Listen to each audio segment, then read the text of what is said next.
আসসালামু আলাইকুম। আমি আপনাদের এখানে দেখাবো পেঁয়াজের গুটিটা সুন্দর করবেন কিভাবে এবং গাছটা পরিচ্ছন্ন রাখবেন কিভাবে। এই দেখেন একটা গুটি, এই গুটিটা সুন্দর করতে হলেও অন্তত একবার হলেও বাইরের লুনা ওষুধটা স্প্রে করবেন।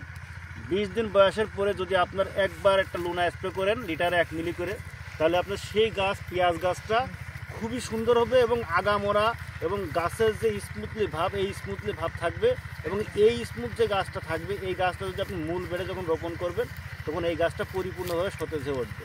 যে কারণে আপনারা অন্তত একবার হলেও পেঁয়াজের দানায় 20 দিন বয়সের পরে লিটারে 1 মিলি করে একটা লুনা ব্যবহার করেন, তাহলে দেখবেন আপনারা নিজেরাই পার্থক্য বুঝতে পারবেন। তা আমি আপনাদের আচ্ছা, আমাদের চাষি ভাই আছেন, আমরা জাস্ট একটু তার মুখে শুনি। ভাই একটু আসেন, তার মুখে শুনবো যে তিনি লুনা দেওয়ার পরে তার জমির অবস্থা কি হয়েছিল। চারা লুনা দেওয়ার পরে চারার অবস্থা খুবই ভালো। আচ্ছা, আপনি নিজে সন্তুষ্ট তো ভাই? হ্যাঁ, নিজে সন্তুষ্ট। আচ্ছা, আশেপাশে সবাইকে বলবেন অন্তত। আমার আশেপাশে যারা আছে চাষি সবাইই বলবো যে আপনারা সবাই লুনা ব্যবহার করবেন। ঠিক আছে ভাই, ধন্যবাদ। আসসালামু আলাইকুম।